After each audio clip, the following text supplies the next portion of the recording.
plenty to talk about, and I'm glad to say that we have about 20 minutes to do so. So can I invite the first question or response from the audience? And please, may I also invite you to introduce yourself before you respond. First question. Well, if not, then maybe I'll ask the first one as a way of getting you to react to one another's presentations. And we heard from Wan Ling, a largely developmental and then neoliberal sort of account of the state dreaming, right? As a legacy, but also maybe as a trajectory. And given that kind of a legacy that we are stuck with, perhaps, what are the prospects of what Nikos was suggesting by way of a precinct where you had a greater prospect for co-production, signals coming multiply, consciously, less consciously, perhaps.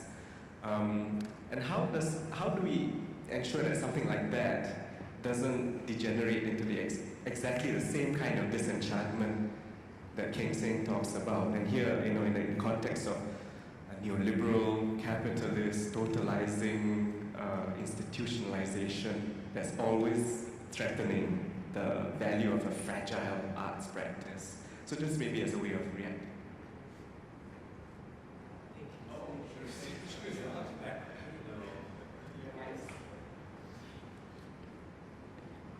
Well, for me, I would really prefer to see precincts developing naturally and in a way for that kind of organicity to actually be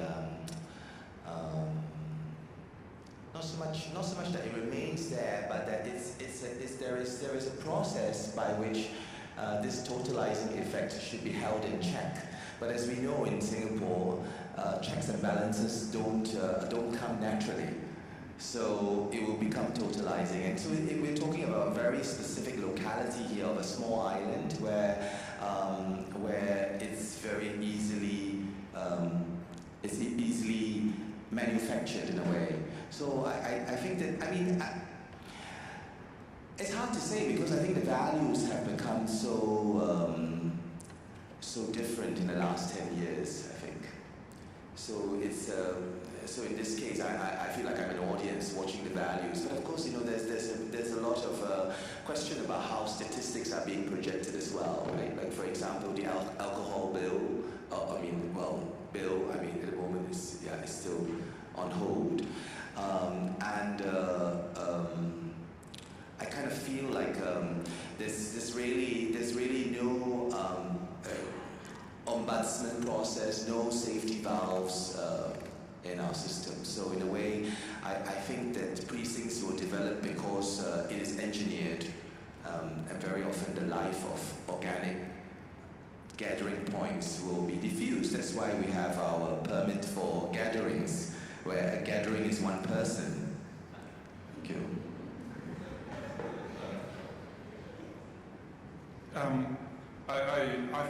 I'm also very conscious of precisely that tension between the top-down and bottom-up approaches, and very conscious of the way in which the whole idea of the precinct as an organic developmental process is hijacked and co-opted towards a state directive or consumerist agenda. So it's obviously not any of our wishes to see that destiny. However, I also think that we're operating in a context where some of the traditional parameters have also collapsed. Not entirely, but to some extent. Just in terms of the communication processes and the infiltration of local global forces. And hence the capacity for mondialization, as you pointed out, which, by the way, I should add a little footnote to that term. It was first proposed by a Greek living in Paris called Kostas Axilos, but in the 50s. And, but nevertheless, that capacity for world building, and which is central to all aesthetic activity, is something that perhaps is accentuated now in media-rich environments. So that, I think, challenges to some extent, not completely cancels or overrides, but at least challenges the authority of the state, especially a state that has a patrician intention. And I think that may well be one of the, and we've seen lots of glimpses of that challenge throughout the presentations the last day and a half. And I think that challenge has debunked a very crude, cynical and simplistic idea of human creativity. That whole idea of the patrician presupposes. The patrician believes that they need to censor because this external agent, art, in fact is a rival to politics over the exercise of power in the shaping of our minds. Now that presupposes a whole lot of things, that the power of art is directed towards that, to shape our minds rather than to initiate a conversation, rather than to control the outcome. So it's a different idea of power, first of all. But secondly, it also simplifies in this incredibly cynical way what the feedback is in the human consciousness. And that's why I introduced that whole range from the subliminal to the haptic, the ambient to the deliberative. And I think that also fragments and disrupts many of the categories we have for thinking about aesthetics and politics. Well, I suppose the key concern here is, I think Kingston might agree, audiences have changed since the 90s when I was attending theatre work stuff. I mean, in some ways, again, the money poured in and the sort of the neoliberal developmentalist aspect is not necessarily, I mean, the gains are that there's more audience. You go to an arts performance now, you don't know everyone. You really used to know everyone 20 years ago. But that also meant there was a sense of community and available common shared discourse from the visual arts to theatre to literature to talk about these things. Now there's a larger pool, it's more fragmented, that's positive, but it's less of a, I think this is what Alvin was leading to, less of the public sphere of the arts. And I think that's an issue, and the question is, what does arts education do in Singapore? Creating audiences is not a bad thing, but I'm not sure that even the Ministry of Education does a proper job of that. It's very interesting that School of the Arts is not an MOE school, but it's a Ministry of Culture, whatever they call the school. I can't keep track what Ministry of Culture is called these days. Yeah, CCY. So there's a real problem with here. What does arts education need? And that's important in order to produce an audience that engage, that can make sense of what's going on.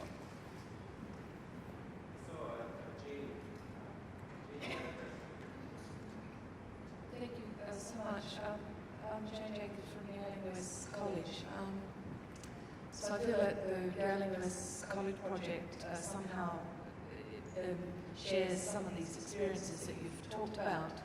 And I'm curious about, as someone who's not Singaporean, obviously, about a kind of schizophrenia, which is, that I see, which is political leaders will often be making statements and setting visions, dreams, directives that require a very liberal kind of backup in terms of practice and institutional organisation, audience behaviour, critical reception of ideas. And then those statements and visions have to operationalise themselves through a very large, well-regulated bureaucracy. And you mentioned Max Weber, but the Max Weber that I'm interested in relation to this is the one where he writes about bureaucracy. And I wonder to what extent some of the issues that are being faced here are not simply that this is political deliberateness, but actually bureaucratic stickiness.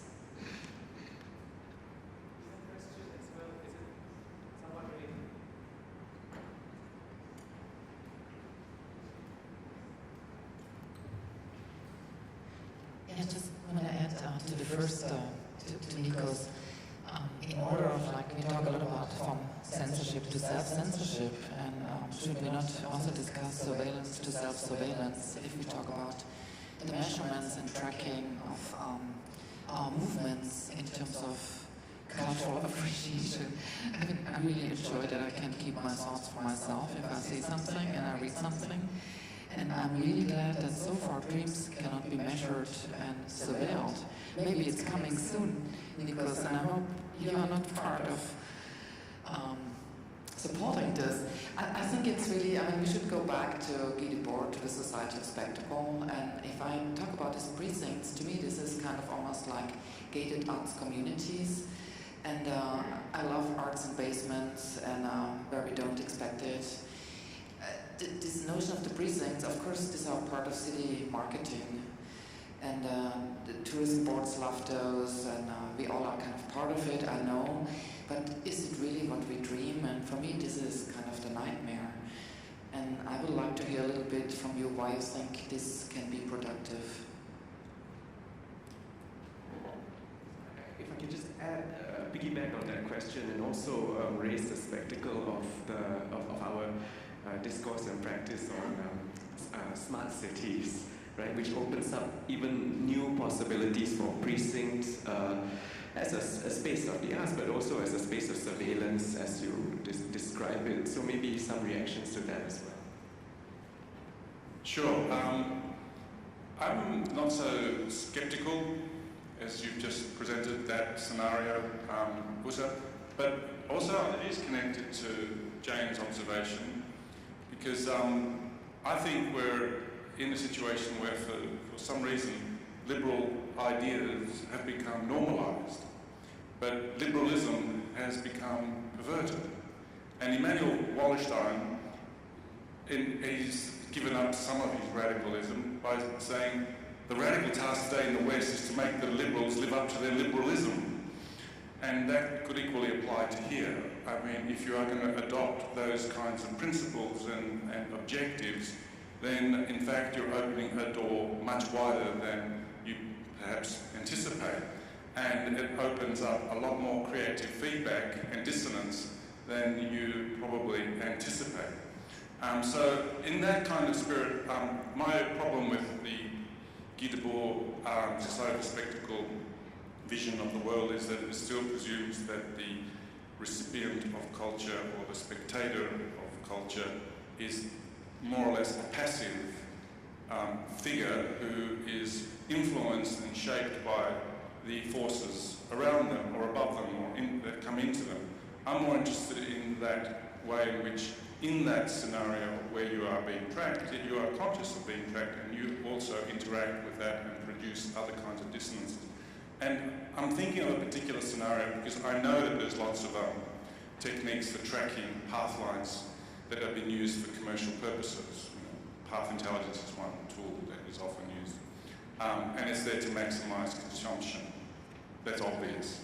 But there's also a museum in Australia, in Tasmania actually, called Nona Museum of Modern New Art, which uses this thing called the O device, which is a little handheld device that you, rather than having labels on the wall, you can look up on this tool what the history and get involved in the sort of genealogy and the critical reception. You can uncover an incredibly complex, layered interpretation of the artwork.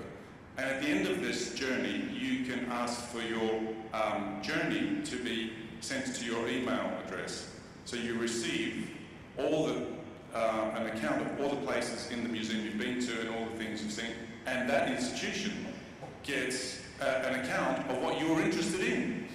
And the fascinating thing about this is it's produced a whole range of data, right, that museum doesn't know how to cope with.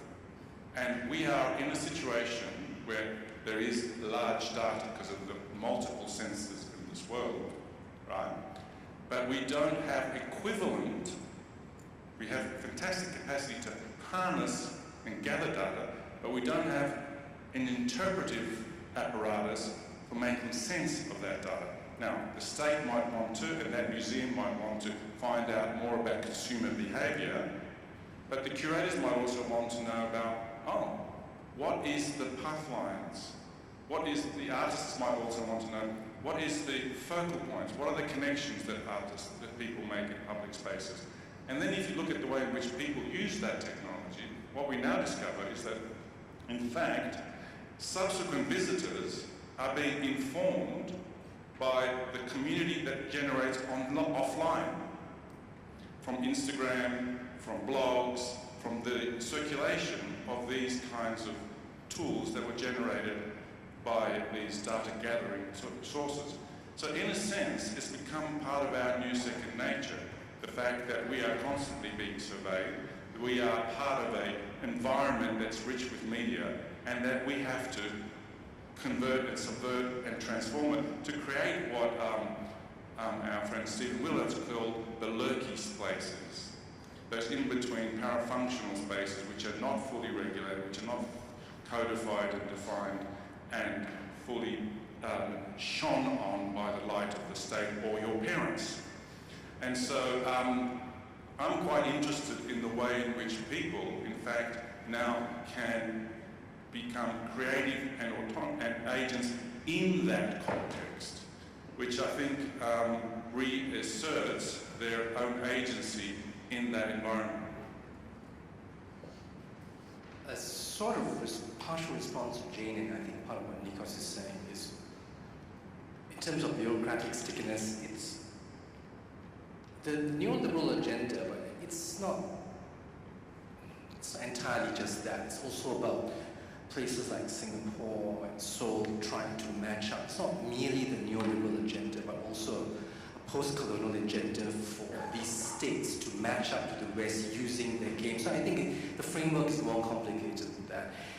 The sort of relationship between the desire to have content and to contain content is, again, not a zero-sum game, because yes, in some ways Singapore is not as dynamic as the 90s. Nevertheless, it's, as Alvin says, it's the cha-cha-cha, 3 steps forward, 2 steps back. So Kingston can commission 12 plays, but everything has to be subject to these horrible processes, as has the Singapore Art Museum, which is horrible. How do you plan 2 years in advance, right? Even 6 months in advance. So the state that wants to participate in the global spectacle, Venice Biennale, needs someone to send to the Singapore Pavilion. The museum that is set up, the National Gallery Singapore, all the problems, Southeast Asia Gallery, but whatever it is, there's going to be research on thinking about what is modern Southeast Asian art historically. How do we compare? Can we compare? Can we escape the ASEAN agenda while we're comparing? Will be constrained by the state's official position towards ASEAN. So again, it's not a zero-sum game. This is not to say it's fun. Not if you deal with 12 licenses or 12 plays. But I think that the processes are more complicated, and it allows certain types of knowledge that emerge. And neoliberalization doesn't mean Singapore, or certainly not Beijing. Maybe Beijing wants to take over to be in the United States. That's not the same thing as simply just playing the game. It's more complicated than that. I've just a short quip, but I think that the civil service, I have many great friends in the civil service who are very engaged, and they really trying to change things, but at the same time, I think the civil service in Singapore is the most invisible, and they are mostly uninterrogated, meaning that, in fact, it is probably their speeches, which are the minister's speeches, but nobody's responsible for that. I think the whole civil service situation, I mean, as we all know, in terms of checks and balances, and in a constitutional system like this, where they are not supposed to be partisan. So tomorrow, if Worker Party gets in, I'm sorry, the civil service has to work for the Workers' Party. So this whole civil service structure is non-interrogated, and this is one of the problematics, because very often I suspect that ministers themselves don't know what's happening on the ground, and it's being proposed by the civil servants. And I think that it's time we interrogate that a little bit more, and to actually demand for more transparency in who's making the decision, because it's not our ministers, I can tell you that.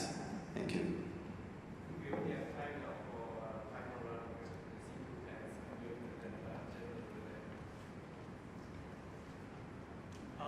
I'm Lee Wen Choi, and maybe I can qualify it with an inside joke. I'm a non-Singaporean. So Keng Sen was talking about, in some ways, the civil service, and a running theme throughout some of the discussion is also the question of quality and quantity. And so I'd like to, Terence Chong right now from the Institute of Southeast Asian Studies is working with the Institute of Policy Studies to do a book on cultural policy. And he's used the term the bureaucratic imagination. And I'd like to just share a moment of the bureaucratic imagination, even though it's a little bit indirect. So in 2012, the Arts and Culture Strategic Review was done. And its vision for 2025 is that Singapore should become a nation, I'm quoting, a nation of cultured and gracious people at home with our heritage, proud of our Singaporean identity. This is very predictable and hackneyed and so forth. But of course, this is Singapore, and so this kind of qualitative aspiration has to be translated quantitatively. So this is the quantitative translation. So we hope that by, quoting again, that 2025, the percentage of Singaporeans who attend at least one arts and culture event each year will double from a minority of 40% to a majority of 80%. And the percentage of Singaporeans actively participating in arts and culture activities will increase from the current 20% to 50%. So in the span of 10 years, you'll have this doubling. Now how, this is the bureaucratic imagination at work. You just have to double the number. A person attends one arts event, right? Somehow that is an indicator that this country is becoming more cultured and proud and patriotic. This is how the bureaucratic imagination is working. Just double the numbers, and somehow we will be doubly patriotic.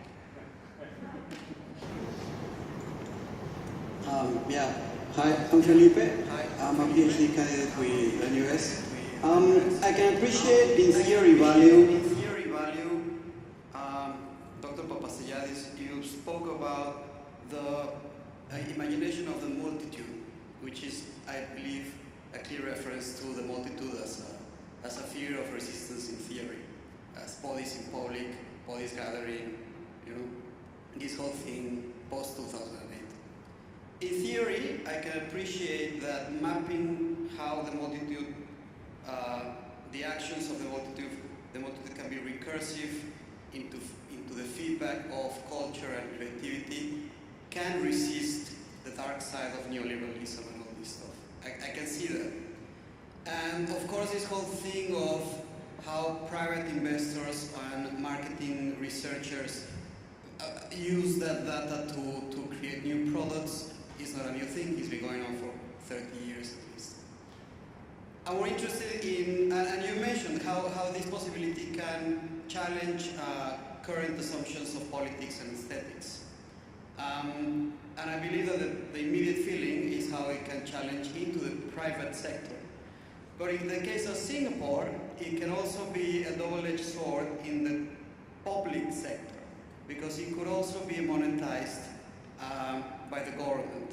It could lead to the taxation of public spaces and of culture consumption. So I just want to throw that into the reflection, because it could be as much as a contesting space for the public to feedback into their own culture consumption and identity forming. It could also be a control mechanism and taxation mechanism, which is as dangerous as making culture products out of culture. Thank you. Perhaps we could go down the line and get some final views. Yeah, I think this question of public space is very interesting, because I would say that there's very little public space in Singapore, because it's not so much the physical space, but it's a public space imaginary. What are we really sharing together? And I think that this is because of the way the conversation is structured. Very often, basic basic subjects are not allowed to be discussed. So, like for example, we don't ask about what is the public space imaginary, or what is the attitude towards public space. We are made to think about the physical public space and whether there's enough greenery or enough pathways, etc., etc. And I think that this is what's happening in the arts as well, because the central thing about censorship is that there's still a denial that it's censorship. It's about permit, whether you apply for the permit and whether you get it or not. And as long as there continues to be this denial, the public, just like with public space, is completely stunted in the way we perceive these subjects. I think there's a broader question of what public space and public discussion means now. In 1995, during the substation conference that year, I was observing that there's a certain sort of diversity in Singapore, that because of the big state, whether you're conservative, Christian, whatever it is, actually everyone is sort of ranged up on the same side. And I think that the state and its attitude towards economic development, in some odd way, taking into account colonial theory, cultural issues, the mantra race, class, gender from the 80s, this has become no longer countercultural, but part of the sort of neoliberal mainstream. And the Singapore government appreciates that, I think. And therefore,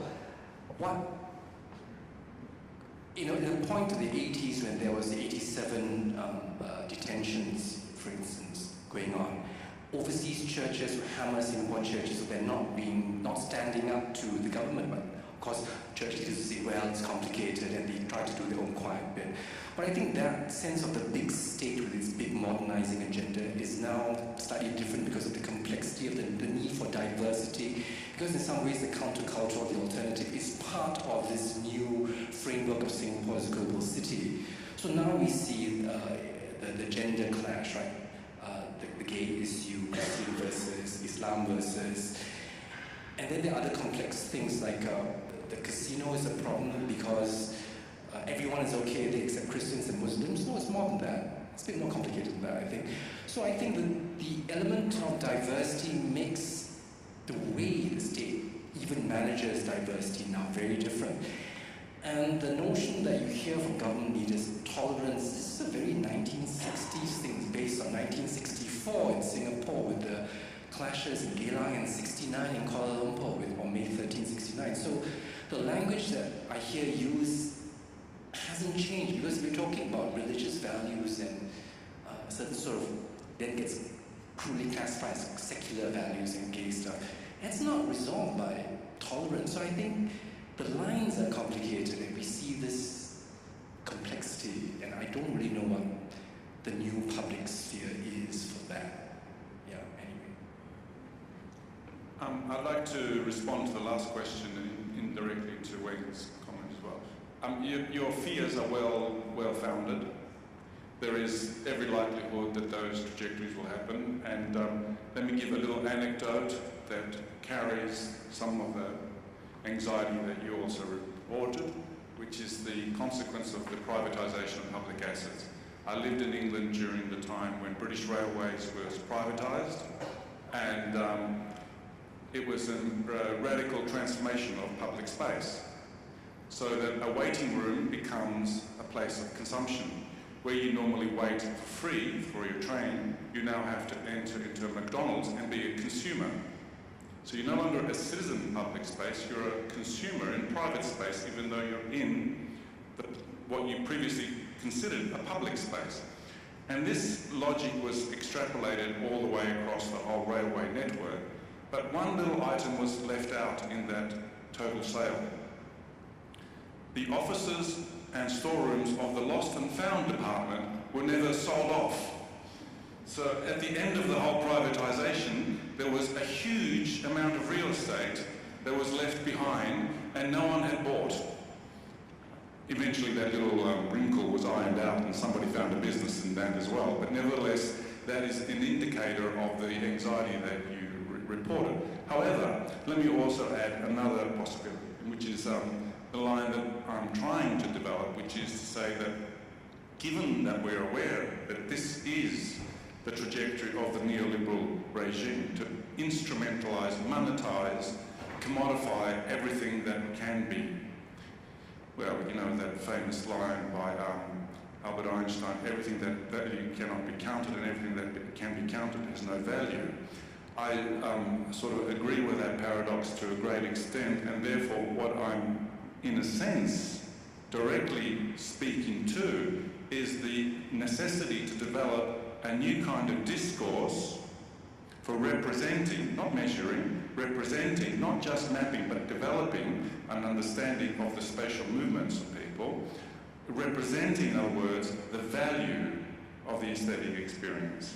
So how do we measure value or represent or define or identify it in non-economistic, non-statistical discourses? That therefore requires the invention of a new kind of paradigm. And unfortunately, in the last 2 or 3 decades, the way in which we have justified our value, whether it's from the cultural industry's perspective, which did play the paradigm of economization, or from the anthropological preservation salvation paradigm, which says, I have an ethnic culture, it has value, therefore let's preserve it.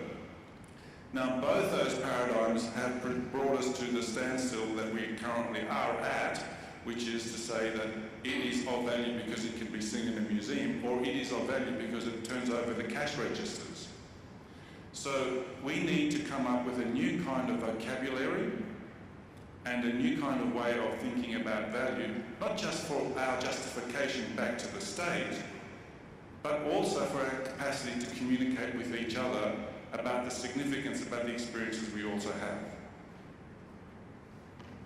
So please join me in showing appreciation